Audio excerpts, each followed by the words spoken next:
ये मकसद है सर कि अभी मेरे बच्चों का मेरे घर में खाने के लाले पड़े हैं, मेरे बच्चों की पढ़ाई छूट गई है और मेरे ऊपर जो देनदार लोगों का पैसा है वो रात दिन मेरे घर पे आते हैं, बहुत टॉर्चर कर रहे हैं और जान से मारने की धमकियां तक के दे रहे हैं।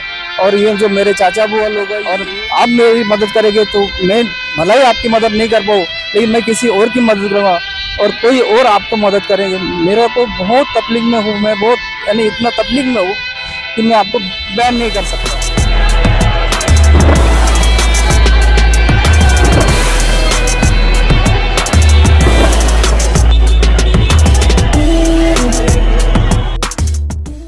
आज हम फिर पहुंचे हैं नागपुर के संविधान चौक पर और आज हम यहाँ पर कोई आंदोलन आपको नहीं दिखा रहे क्योंकि एक व्यक्ति है यहाँ पर में अपनी जो लड़ाई है वो लड़ रहे हैं और लोगों से मदद मांगने की गुहार लगा रहे हैं।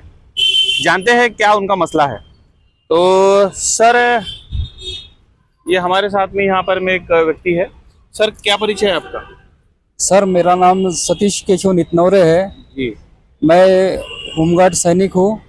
पिछले 35 साल से होमगार्ड में कार्यरत हूँ। देश सेवा की भावना से मैं वहाँ पे ज्वाइंट हुआ, लेकिन हमको रेगुलर काम नहीं मिलता।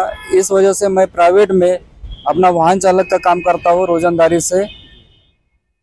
अब सर ऐसा है कि मेरी जो खेत जमीन थी वो वडलोपार्जित थी, पुश्तैनी नहीं रहने की वजह से और हमारे पिताजी को रेलवे में सर्विस थी, मेरे पिताजी को रेलवे में सर्विस थी, इस वजह से हम लोग हमेशा बाहर रहते थे। इस बीच में हमारे चाचा बुआ लोगों ने हमारी पिताजी के हक की जमीन को हड़प करने के लिए अपना एक कृत्य किया और झूठे कागजात बना के हमारे पिताजी की झूठी सिग्नेचर करके उन्होंने हमको उस जमीन जायदाद से बेदखल किया और हमारा जो हक था वो हमारा हक हमसे छीन लिया। इस वजह से मैंने 1995 में नागपुर जिला न्यायालय में केस दाखिल किया, partition and separate position Warsi दाखिल किया। उस केस में मुझे 2017 में 7.5 एकड़ का निर्णय लगा। उसकी फाइनल डिग्री के लिए 2024 तक की फाइनल डिग्री चली और 2024 में फाइनल डिग्री हो गई है और वो कलेक्टर को भेजी गई है, कलेक्टर से तहसीलदार को भेजी गई है और वो अभी तहसीलदार के बाद प्रलंबित है। लेकिन इस बीच में हमारे चाचा बुआ और उनके लड़कों ने उस जगह पे नोटरी ताबा पत्र बनाकर सोसाइटी बिल्डर डेवलपर और गांव गुंडों की मदद से वो पूरी जमीन पे एंक्रोचमेंट करवा लिया, अतिक्रमण। आप केस जीत गए हैं? मैं केस जीत गया, लेकिन अभी मेरे पास केस जीतने के बाद मैंने अभी तक के 30 साल से जो लड़ाई लड़ी लोगों से कर्जा ले लेके, अब वो कर्जेदार भी मुझे इतना तकलीफ दे रहे हैं कि मैं अभी मतलब क्या करूं, कुछ समझ में नहीं आ रहा। जो जमीन का जो केस आप जीत गए हैं तो वो क्या जमीन अभी आपको मिली नहीं है, डिलीवर नहीं हुई है? नहीं, अभी ताबा नहीं मिला उसका, ना ताबा मिला ना उसके पार्टीशन हुआ।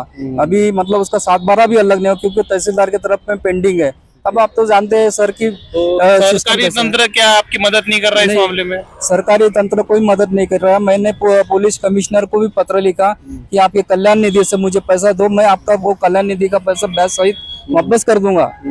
यहाँ तो फिर आप अपने कर्मचारी जो मैं 35 साल से उनके साथ ड्यूटी कर रहा हूँ तो वो मेरी 1000 रुपये से मदद कर सकते हैं और वो मेरी मदद करेंगे तो मैं लोगों का भी पैसा दूंगा और मैं आगे की केस लड़ूंगा। लेकिन उसके ऊपर कोई मतलब मेरे को अभी तक के ये नहीं मिला, रिप्लाई नहीं मिला। तो यहाँ बैठने का आपका क्या मकसद है?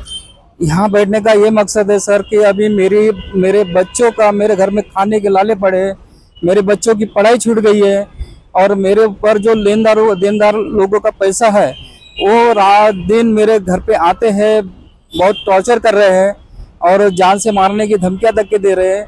और ये जो मेरे चाचा बुआ लोग हैं ये भी, मैं भी वहाँ पे लेआउट पे नहीं जा सकता क्योंकि वहाँ पर भी इन्होंने ऐसा करके रखे है कि वहाँ पे मेरी भीड़ आती है और भीड़ के में से कुछ भी हो सकता है मेरे साथ, इसलिए मैं वहाँ पे भी नहीं जा पाता।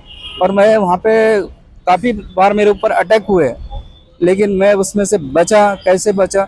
और अभी इन लोगों की वजह से मुझे 4 अटैक आए और इन्होंने क्या किए, मेरे छोटे भाई को भी मिलवा लिया, उसकी मिसेज और उसके साले का सुन के वो उनके साथ जाके हाथ मिला लिया और इन सब लोगों ने बेच डाले। और आज मेरे ऊपर इतना बड़ा कर्जा हो गया है कि मैं वो रात दिन भी मेहनत करूंगा। लोगों से क्या आह्वान करना चाहते हैं आप यहाँ से? मैं लोगों से यह आह्वान करना चाहता हूँ कि आपसे जो बन पड़े, जितनी बन पड़े, आप मेरे जो अकाउंट है या QR कोड के जरिए मेरे को पैसा दे के मेरी आप मदद कीजिए। और आप मेरी मदद करेंगे तो मैं भला ही आपकी मदद नहीं कर पाऊँ, लेकिन मैं किसी और की मदद करूँगा और कोई और आपको मदद करेंगे। मेरा को बहुत तकलीफ में हूँ, मैं बहुत यानी इतना तकलीफ में हूँ कि मैं आपको बयान नहीं कर सकता।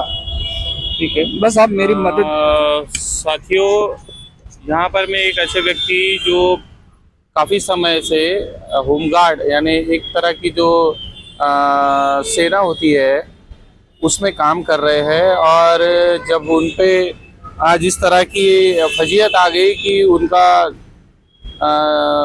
जो ज़मीन है वो उस केस को पास होने के बाद में भी, वो केस जीतने के बाद में भी उनको उनकी जो ज़मीन है वो मिल नहीं पा रही। आज उनकी परिस्थिति बहुत ख़राब है और इसी के चलते वो आज संविधान चौक पर बैठे हैं ताकि उनको लोगों का साथ और सहयोग मिले। तो देखते हैं कि प्रशासन शायद इसमें कुछ कर पाए या लोगों की जो भावनाएं हैं अगर इनके साथ में अगर हुई तो शायद लोग भी इन्हें इनके साथ में मिलकर इनकी मदद करने की कोशिश करें।